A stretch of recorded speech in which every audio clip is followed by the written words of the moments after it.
रमते दा दूजा व्या। और रमता एक पंजाबी के कवि हुए हैं, बहुत ही खूबसूरत गीत लिखते। एक अनपढ़ आदमी बहुत ही खूबसूरत गीत लिखता था, और उनके हाथ में एक तारा होता था जिसे वो तूंबी कहते थे, रमता तूंबी वाला। और जब वो गीत गाते थे तो सीन ऐसे सामने रख देते थे, उनका अंदाज इतना जैसे तबस्सुम का हिंदी कहानी सुनाने का ना, इनका नज़म सुनाने का, गीत गाने का तरीका ही इतना गजब का। और गीत लिखे भी ऐसे होते थे। मैंने बचपन में इनके गीत सुने थे कि रमता मेमा विच, इंग्लैंड में रमता मतलब रमता युगांडे विच, रमता कनेडा विच। बहुत इच्छा थी उनसे मिलने की। और एक दिन अचानक गूगल करते करते पता लगा रमते जी कनाडा में रहते हैं, और वो भी टोरंटो में। तो बहुत लगाया, पता लगाया, तो दोस्तों बड़ी इच्छा थी कि मैं रमते जी से मिलूं। और पता लगा रमता जी का तो कल ही स्वर्गवास हो गया है ब्रैम्पटन के अस्पताल में। मैं अपनी ज़िंदगी में इस चीज़ को कभी नहीं भूलूंगा, मेरा कितना बड़ा नुकसान हुआ, मैं उनके दर्शन भी नहीं कर सकता। खैर एनीवे, तो बात हो रही थी रमते दा दूजा व्याह। तो एक ये सीरियल है घर वाली पेड़ वाली। अब क्या होता है कि ज्योतिषी के कहने पे बहुत कुछ होता है इंडिया में। तो बताया जाता है कि तुम्हारी तो दो शादियां हैं, और ये दो शादियों, दो के वर्ड से ही नफरत करता है। इसके बाप दो, इसकी माँ दो, इसके बॉस दो, इसकी हर चीज़ में दो ही दो का इसका फेर है। और ये इसलिए दो के नाम से ही चिढ़ता है। तो फिर कहते हैं इसका अंदाज ये है कि इसकी पेड़ से शादी करा दो, और उसके बाद फिर इसकी लड़की से शादी करा देना। तो पेड़ से शादी होती है, जैसे कि पहले मैं बता चुका हूँ। तो पेड़ के ऊपर एक भूतनी रहती है। तो ये कॉन्सेप्ट उस फ्लोरी फिल्म का था, उसको इन्होंने यहाँ कॉमेडी में ले लिया है। बहुत अच्छा कॉमेडी सीरियल है, बहुत ही खूबसूरत। तो अब जीतू जी जो इस जीतू पांडे जो इस हीरो है इस सीरियल का, उसकी दो बीवियों से पता लग गया। एक पेड़ वाली है और एक घर वाली है। उनसे पीछा छुड़ाने की बहुत कोशिश करता है। और इसका भाई है एक जो इसका भगत टाइप का है, वैसे तो बड़ा है पर जो भी इसकी बहुत मानता है, इसकी बुआ का बेटा। अब उसमें होता क्या है कि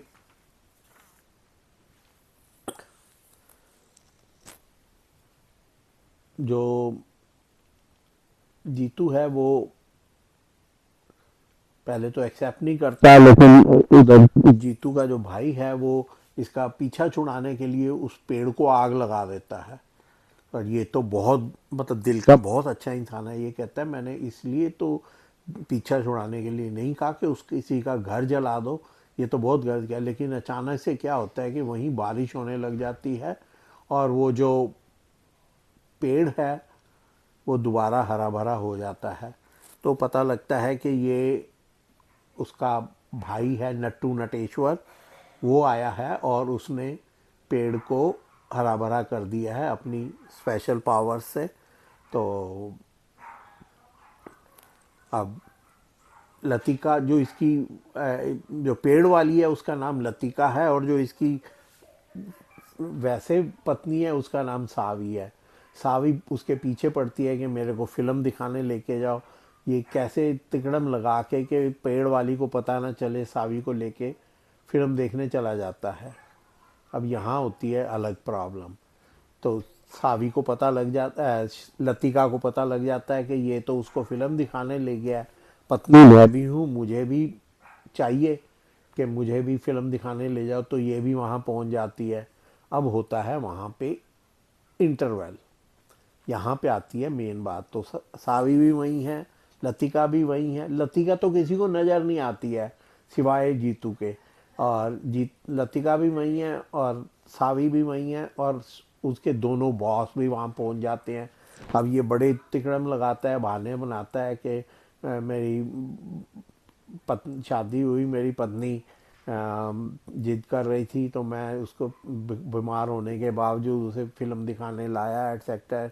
तो एक बॉस उसका हॉल में लेफ्ट साइड पे निकलता है टॉयलेट के लिए, एक राइट साइड पे निकलता है। तो ये जब बाहर निकलता है तो इसको वहाँ पे लतिका मिलती है। तो बॉस कहता है कहाँ है तेरी पत्नी। तो लतिका जो है वो अपने रूप में आ जाती है, इंसानी रूप में, और नज़र आने लगती है। तो बॉस उसको मिलता है, बड़ा अच्छा है बहुत, कहता है अब तो हमें मुंह दिखाई के लिए घर आना पड़ेगा। और इसी तरह फिर वो अपनी सीट पे चला जाता है। तो दूसरी साइड से दूसरा बॉस आ जाता है, एक का नाम द्विवेदी है, एक का नाम त्रिवेदी है। दोनों में हर चीज़ का और हर बात की एक ही धमकी कि नौकरी से ना निकाल देंगे। तो मोटू पतलू है, एक पतला है द्विवेदी, और त्रिवेदी मोटू है एक वेद पढ़ने से शायद शरीर भारी हो गया है। तो उनकी धमकी भी चलती रहती है। और ये दूसरे बास को द्विवेदी को अपनी रियल पत्नी से मिला देता है। अब समस्या आती है कि दूसरे दिन इनके बॉस कॉल करते हैं कि हम तेरे घर आना चाहते हैं मुंह दिखाई देखने बहू की, उसको आशीर्वाद देने। तो अब ये बड़ा मुसीबत में फंस गया। एक बॉस को कैसे संभालेगा, एक ने एक पत्नी देखी है, दूसरे ने दूसरी पत्नी देखी है। और खैर दूसरी एक जो है वो लतिका, तो वो किस घर में भी किसी को नहीं पता कि इसकी एक पत्नी वो भी है। तो बड़े अच्छे छोटे छोटे स्किट्स चलते हैं, हंसी मजाक। और आप यकीन मानो, आप पूरा टाइम हंसते हंसते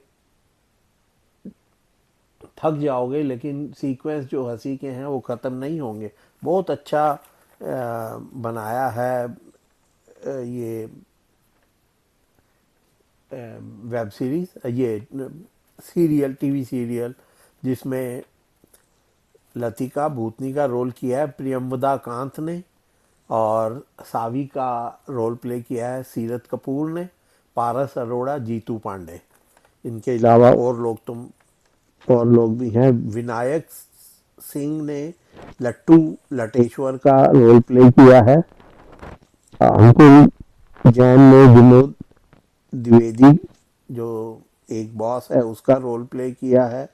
प्रीति सहाय ने बुआ लितिका का रोल प्ले किया है। और सबसे मज़ेदार जो हैं, एक दादाजी हैं, बबलू मुखर्जी ने उनका रोल प्ले किया है। और बड़ी अजीब सी शक्ल बना रखी है उनकी, तो शक्ल देखते ही हंसी आ जाती है। तो छोटे छोटे सीक्वेंस बनाए हुए हैं। तो कैसे वो जीतू के घर आते हैं द्विवेदी एंड त्रिवेदी जी, और कैसे उसको जीतू तिकड़ में लगा के उनको मिलने नहीं देता, घूंघट नहीं, उसका घूंघट ऊपर नहीं होने देता। और वो उनको बाहर ले जाता है, बाहर होटल में बैठ के वो चाय पी रहे होते हैं। तो वहाँ पे भी वो आते हैं कि हमें दिखाओ, और वो जो भी है, ये तो देखने की चीज़ है, बताने की नहीं। तो मैं इससे ज़्यादा क्या बताऊं कि वो कैसे छोटे छोटे तिकड़म लगा के 2 दिन चला ये तमाशा, और कैसे उनसे पीछा छुटाता है, और किस तरह उनको पता नहीं लगने देता कि इसकी 2 बीवियां थी, और उनसे उनका शगुन भी वसूल लेता है, और उनको खुश करके वापस भी भेज देता है। और फिर उसको तंग करता है उसका साला साहब लट्टू लाटेश्वर। बहुत ही खूबसूरत चेहरा बनाया है उसका, सिर पे बोदी लगा रखी है, और माथे पे क्वेश्चन मार्क का तिलक लगा हुआ है, ग्रीन कलर के कपड़े हैं उसके, और मुंह में पान चबाता रहता है। वो कहते हैं कि मैं कितने साल पहले मरा था, तब से मुंह में पान है, तो वो अब रहेगा ही जब तक मैं रहूँगा। भूत भूत तो खाता नहीं है कुछ, ना अंदर जाता है ना, वो तो हवा होता है। तो बहुत ही एक अजीब सा रोल प्ले किया है, बहुत ही खूबसूरत कहानी लिखी है। और रोज़ नई ट्रबल होती है, रोज़ नई ट्रबल को सॉल्व किया जाता, एक एक दिन में दो दो ट्रबल भी होती हैं, और वो कैसे जीतू उसे सॉल्व करता है, क्योंकि टोटल सब कुछ जीतू को ही। और दोनों पत्नियां हैं, दोनों की अपनी जिद होती हैं, और इधर लतिका की जिद है कि सबको बताओ कि तुम्हारी मैं पत्नी हूँ, और वो बताना नहीं चाहता कि वो कैसे रिएक्ट होगा। उधर से जो उसकी पत्नी है, रियल पत्नी है, इंसान वाली पत्नी, वो है सावी। वो तो वैसे ही मतलब उसको कुछ करना नहीं आता, चाय तक बनानी नहीं आती। वो कैसे उससे चाय बनवाता है, कैसे उससे लड्डू बनवाता है, कैसे उससे जो पहले दिन खीर बनानी होती है वो खीर बनवाता है। और वो बनाती ही नहीं, उसको आती ही नहीं बनानी। तो उसमें कैसे कैसे सीक्वेंस होते हैं, कितना एक मज़ेदार। और हंसते हंसते अब दो माएँ हैं। एक माँ थोड़ी मॉडर्न है, मतलब उसकी जो छोटे भाई की बीवी है। असल में होता क्या है कि इनके दो भाई होते हैं और दोनों के बच्चे नहीं होते।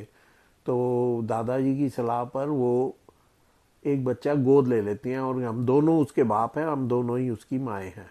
अब एक जो बड़ी वाली है वो पुरातन है, देसी टाइप की, और जो दूसरी है वो नई, वो है थोड़ी सी मॉडर्न टाइप की है। और दोनों बाप जो है भाई भाई हैं, बड़ा भाई छोटा भाई, उनको तो सिवाय दारू पीने के और कोई, वो तो बहाना ढूंढते हैं कि शराब मिल जाए और वो बस शराब पिए और यही करते रहते हैं। एक बुआ है, बुआ जो है वो, उसे कुछ नहीं आता। वो पता नहीं, पहले भी एक दो सीरियल में देखिए ऐसा ही रोल क्यों करती है, बहुत लालची और हर चीज़ में। और जो दादाजी हैं वो तो बोल नहीं सकते, सुन मतलब कुछ भी बोल नहीं सकते, उनकी जुबान चली गई है। और वो एक कुर्सी पे व्हील, और चल फिर नहीं सकते, वो कुर्सी पे बैठे रहते हैं, और एक कुर्सी व्हील चेयर में एक घंटी लगी है उसको बजाते रहते हैं। और वो क्या कहना चाहते हैं क्या नहीं, वो सिर्फ बुआ की समझ में आता है, और बुआ उसे एक्सप्लेन करती है। और वो क्या कहना चाहते हैं दादाजी, किसी से कोई मतलब नहीं, बुआ उसमें से अपने फ़ायदे का मतलब निकालती। सब समझते भी हैं, लेकिन बहन तो बहन होती है, सहना पड़ता है भाइयों को। वो रोज ही इनके घर आई होती है। और वो जो आ, इनका जो दोस्त है जीतू का, और वो पप्पी भैया, वो बुआ के ही लड़के हैं। और जो पप्पी भैया इसको, जीतू को अपना बहुत एक तरह से उनके एडमायरर हैं, और एक खेल चलता रहता है। तो समय निकाल के सीरियल को देखना शुरू कर दो, अगर नहीं देखा है अभी तक तो। इससे बेहतर सीरियल नहीं मिलेगा आपको देखने के लिए आज के टाइम पे। और बहुत ही खूबसूरत तरीके से, बहुत ही अच्छे तरीके से इसको प्रेजेंट किया है। और जो भूतनी पत्नी है प्रियंवदा कांत, इसको आपने तेनालीराम में तेनालीरामा की पत्नी के रूप में देखा होगा। दूसरी जो है सीरत कपूर, उनको पहले कभी किसी वीडियो में या कहीं नहीं देखा। तो आज के लिए इतना ही, बाकी अगले हफ्ते की डिटेल और एपिसोड में बताऊंगा। तब तक के लिए मुझे इजाज़त दें, और नमस्कार।